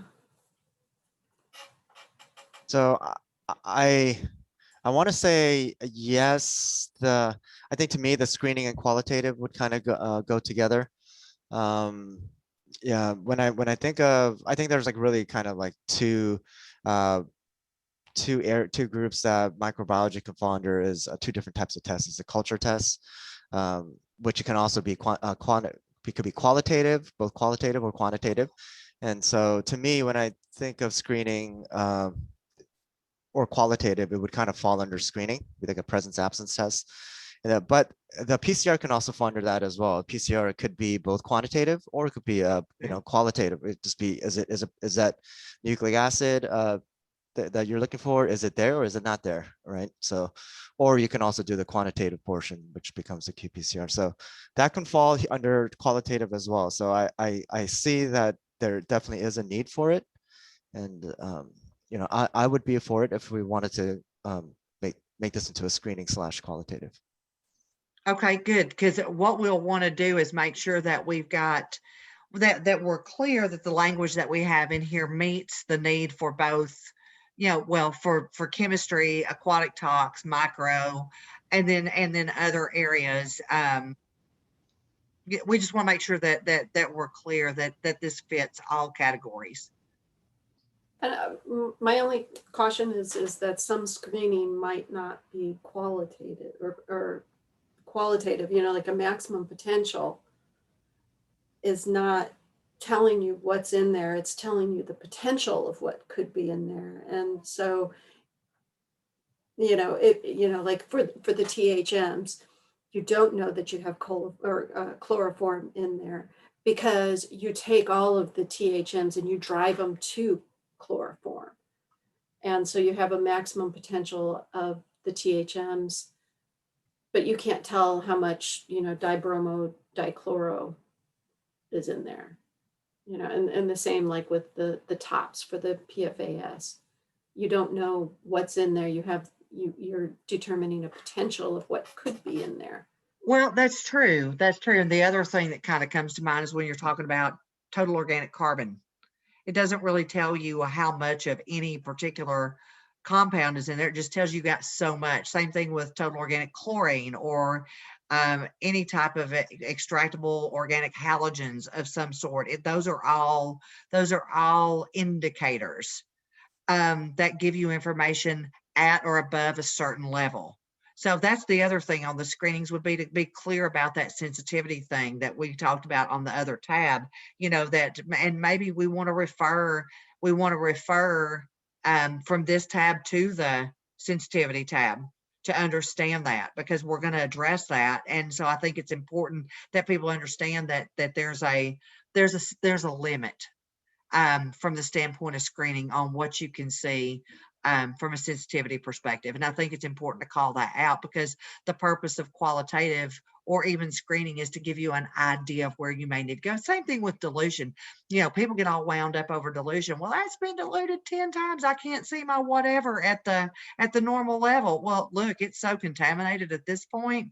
Do you really need to see that tiny amount of benzene when you got this much toluene? It's all bad. So you're going to have to clean it up anyway, so, but it's a dilution, dilution messes with your sensitivity, clearly not the actual sensitivity, but the sensitivity of the sample, what you can actually detect in the sample. So, I think it's important to make that understood and make that distinction.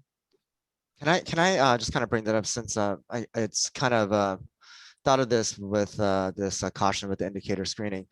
There's also like work being done on like chemical fingerprinting and like biofilm fingerprinting. It's almost like a community analysis. So now I'm kind of now thinking that does screening fall under that? And if it does, maybe we should break out qualitative, because just kind of wanted to throw out that there, because I know that's kind of like new technology that's being looked at right now in terms of like screening. So now that I'm thinking about screening, I'm thinking about this like whole class of chemicals, or a whole community of microorganisms. Does that fall under screening? That's kind of my point. Is I would think possibly yes, because it's not identifying a given compound per se, but you're getting within a group. So and screening, I think, can be both qualitative or quantitative. Yeah, I mean, I'd be up for that too, if we wanted to break those two components out. Yeah, like some of those immunoassay screening tests, those are completely unreliable as far as an analytical test, but they might be good field tests to know, yeah, we should sample here. Well, And also I think, oh, go ahead. well, and along those lines, like microplastics is gonna, I think, fall in the same kind of category, where you're identifying things and looking at stuff and not quite quantifying, but kind of. So yeah, I think there's a lot of emerging things that would fall into this. Absolutely, I agree with that. I mean, it's the gross detection, if you will. You're looking at potentially categories or totals of things. I mean, you're not necessarily looking at individual things as much as you're looking at just is my category of whatever there. And a matter of fact, the one thing that I think about when, and I think Pam was going there, was like with using a handheld PID for VOA samples. It gives you an idea of how contaminated the sample is. Doesn't tell you what's in there, but if the handheld PID detects it, then that means chances are you're probably going to have to dilute it. It at least saves you some time, saves you some instrument cleanup for sure, and keeps from affecting other samples, depending on what it is you're screening for. So yeah, so there's that pre-screen, if you will, of sampling or of samples. That falls into this category as well. There's a need for it because, I mean, in the world of PFAS, which with the way things are right now, if you're looking at total organic fluorine, that's going to tell you something, at some level. And if you've got a gross amount of it, then that tells you might want to look a little deeper and be a little more definitive about what you're looking for. But, the initial indicator up front is good information. I was gonna say this is gonna be a topic too, but I mean, I think we will be able to point to some, but not all of the tabs that we have over here. So like sensitivity, regardless of what you're screening, you want to have at least some measure of sensitivity. It may not be, as specific as some of the ones we have there, but there needs to be at least some way to determine, like, well, what are you screening for, and like how good is your screen, right?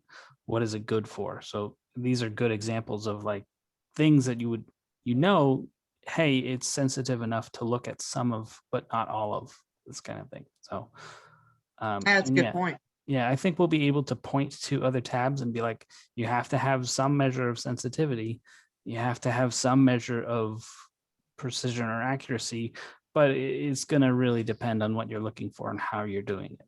So. Oh, and then I do want to give us a time check. We are at 10:57 right now. We do have the webcast available until noon, but I think we originally scheduled it until 11. So I know folks may need to be leaving here. Yep. So I don't know what the right thing to do is. I don't know if we continue on and finish where we're at with the tabs. One of the things that we did talk about in the last meeting, and I just got a reminder, thank you. We had talked about establishing a goal or a mission statement for these committees and what our overall intent is. And so maybe what we'll do before our next official meeting is maybe our subgroups can get together and kind of talk through that, and then have something to present on the next call. We got something together. Well, one of our team members, Pam, actually put together a great start on this, and I think our work lives took over, and we just didn't get as much information on it as we could have. So I think we can have that done by the next meeting. But the last thing on this particular spreadsheet that I did kind of want to just draw attention to is the tier requirement table. That particular tab. And just kind of wanted to get everybody's thoughts on this as we move forward. And this is the reprint that's come right out of the EPA document, and it's the table 4. And so the purpose of this is to kind of give an idea of what EPA's requirements are from the standpoint. And there's the tier 3 matrix types, where it tells you 9 different matrices. And that's what I was referring to earlier. But this kind of gives everybody an idea of how EPA expects a method to be validated. And so the thing that's good about this is it gives that basis, so that, if you are looking at an emerging contaminant, you can kind of look at these tiers, know where you're at, complete the things that are on this checklist, and know that when you get to the end of it, regardless of who your data user is, if this is something that becomes regulated, you're in a good place to move forward with a new method or an accreditation or just an acceptance, by the community. So I thought that including this is good. We probably do need to put if everybody agrees that it needs to stay in, we probably do need to put a preamble in explaining where this comes from and why we're using this as the basis. but just kind of wanted to get some thoughts on that.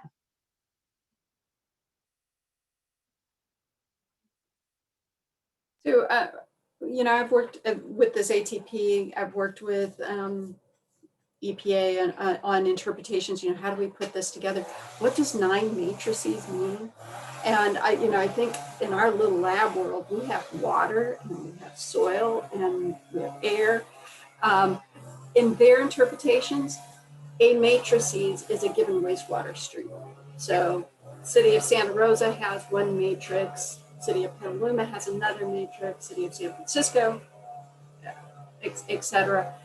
So I like this example, but I think as far as determining the ruggedness of the matrix, we might want to add that information that it's not, you have to come up with something other besides water, soil, or air or something.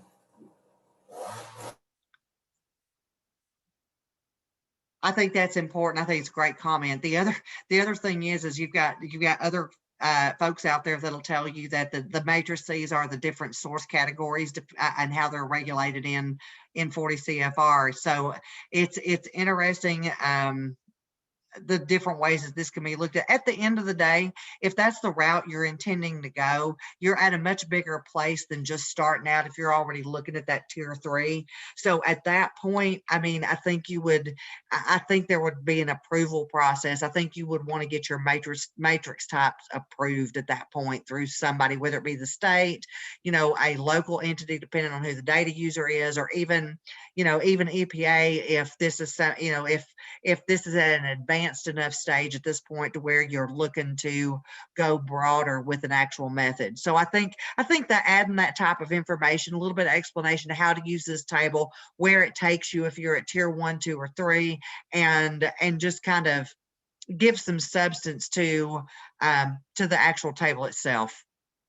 Does that sound like that would be a fair way to handle this? All right. Well, we are officially at the top of the hour, actually a minute or two after. Christopher, what would you have us do at this point? Well, like I said, we can keep going until noon. I know we have that block of time, so that's like the cutoff point. But I do know we announced it the end at 11, so I think we should probably start wrapping up here.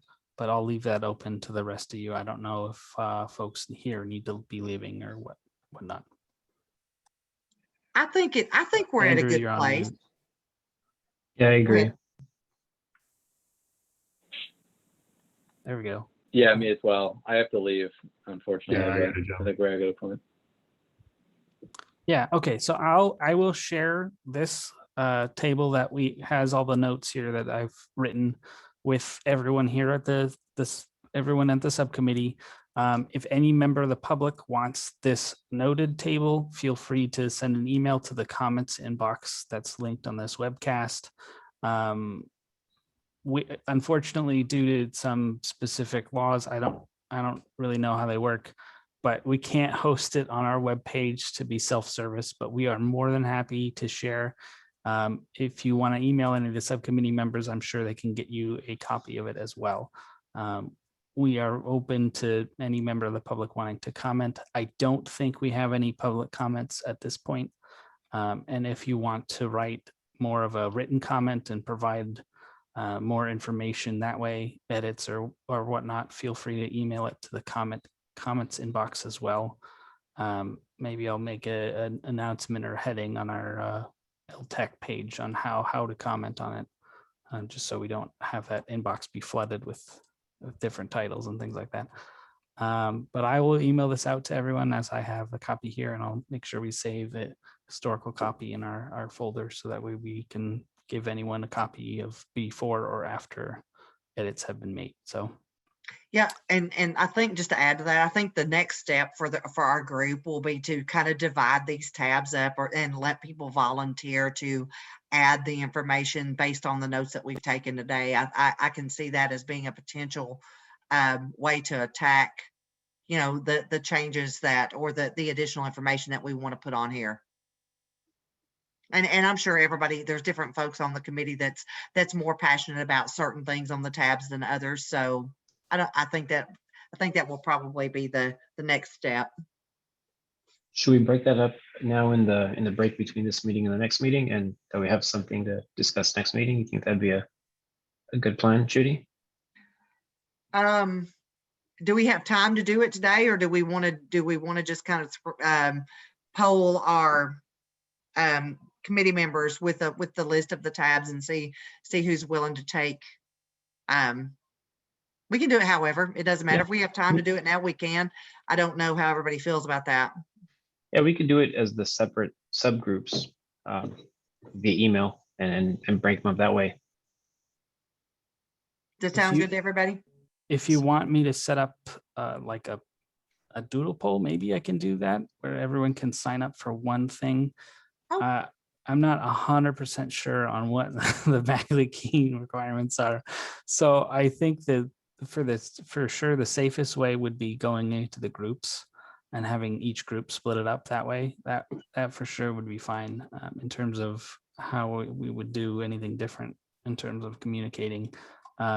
Having the one document emailed before the next meeting, or any documents if we want to email them before the next meeting. I think I might be the best point of contact if you send them all to me, and that way I can submit them out to everyone else and keep a copy of all of the documents should any member of the public want one. That works. I have a suggestion that maybe Augustine and Judy could go to their individual groups and ask for a first and second choice. And then Augustine and Judy can get together and start assigning based on people's first and second choices type thing, so that we don't have people trying to double up on an option. And then, you know, everybody had an opportunity to put in their request, and you can, you know, it seems more of a democratic option that way. Yeah, Yeah. and Chris, can you send out the updated document? Because I know tabs Yes. changed. Yes, I will be able to send out that updated document. So And- go ahead. No, go ahead. Oh, yeah, we don't have any public comments here. Yeah, if anyone who's watching the webcast wants a copy of it, or if anyone at any point wants a copy of it, they feel free to email. At this point, we've discussed it already, so it's available to anyone who wants to request it. And that the whole point is, or the goal of the Bagley Keene is to make sure that the public is involved, and where the subcommittee itself is not making decisions without identifying them to the public ahead of time, right? So that's And the would it be goal. possible for Judy and I to meet separately? That works, right? Yeah. So there should- I can meet with my group, she can meet with her group, and then the two of us can meet, and that's perfect. Yep. Cool. I think Then, so. yeah. Yeah. What We'll do we're that. trying to avoid is the serial communications about one specific topic. Yeah. And that's with a quorum of members. So yeah. Cool. Yeah, so then I think we'll do what Carol suggested and break them up. June and I can get together and break them up and start doing that. Yep. I like that suggestion. And then we'll also maybe get a mission statement going with the subgroups to kind of get that ironed out as well. We have one that we can share ours with the other subgroup, right, Christopher? If Okay. you share it now, yeah. Or if you say, I will share it now, and then hand it to me, so that way I can make it available to any member of the public. Right? We're not taking any action on the topic at hand right now. So that's Okay, fine. well, actually, our entire committee hasn't had the opportunity to chime back in on it, so we'll wait. Okay, we'll save that for next one. We'll put that first. Okay, that's fair enough. Perfect. And then just as a kind of preview for what the next day is going to look like. Let me pull up my calendar here, and we'll see what date would be So the first Thursday. It would be the 6th. I had No, sorry. a request. Go ahead. Could we, so I'm actually going to be out most of August. Would it be possible to shift it by a week or so we can maybe do one at the end of June, at the end of July? Because I probably will be out of the country on the first couple weeks of August. Is that too soon for folks to do one in like 4 weeks or something?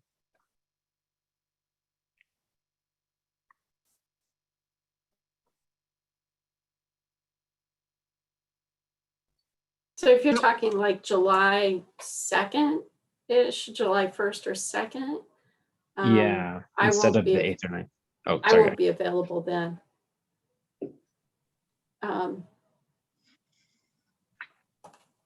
Could we do like the 28th, 29th, 30th of June? I'm out all that week. Oh, but, okay. You know, I think we're going to run across, you know, in the summer, we're probably going to hit a time where all of us are hitting some sort of vacation at some point in time. Yeah. What about early the week of the 6th, 5th, the 6th? I guess 5th is a holiday for most folks, but maybe the 6th or something? Just push a couple days early. You know, the 8th is not. I mean, yeah, we can do the 8th. I think that'll work. My only issue is looking to the next month. August is gonna be pretty tough for me. Like I'm out from the 1st to like the 20th or 22nd or something. Yeah, and then August hits NEMC and a whole bunch of other committees that Yeah. a lot of us will be going to. So maybe my suggestion would be, let's move it to July 8th-ish, if that works with other people. And then at that meeting, determine whether or not we want to pull it towards the end of July or pull it back to the end of August, then maybe go a little bit longer to August. And we should be coming up on a real ELTAC meeting also. And do we need to report back to that? Sorry, I know we're supposed to be online here. Oh, I'm not muted. Perfect. You can just talk. Yes, the subcommittee will give a brief presentation or update to the full ELTAC committee members, and it's more of an informative thing. We don't, you know, we're not we didn't expect us to finish a group, you know, finish the document to bring back to ELTAC to vote on. So it's more of just an update of where we are, what we've done, and that can, at least historically, it's been done by whoever the chair is. So if Gustin or Judy want to give that presentation, or if you want to give it to somebody else, some other member of the subcommittee here, but it's more of just an informative, make sure everyone's in the loop on what's going on. Okay, and by the way, I am out the week of the 5th through the 9th of July. So I'm not available at all that week. So Okay. So I would say Judy's more important than me. Yeah, and the next ELTAC meeting is going to be sometime in July, most likely. hopefully towards the end. Hopefully towards the end. So maybe can we squeeze it in that week of the 12th of July, or should we go even earlier to like the 1st of July? That kind of week. I'm fine the 1st of July. But I don't know how that works for everybody else. But I think Pam said she's out that a whole week. I am. Okay. And without internet access. Yay. Go you. Got to be intentional, right? Okay, so then the 12th looks like the best week, and then we might have to push the next one past towards the end of August, just to make sure that we're all on the same boat there. So then that would be the 15th if we're going to stick with Thursdays.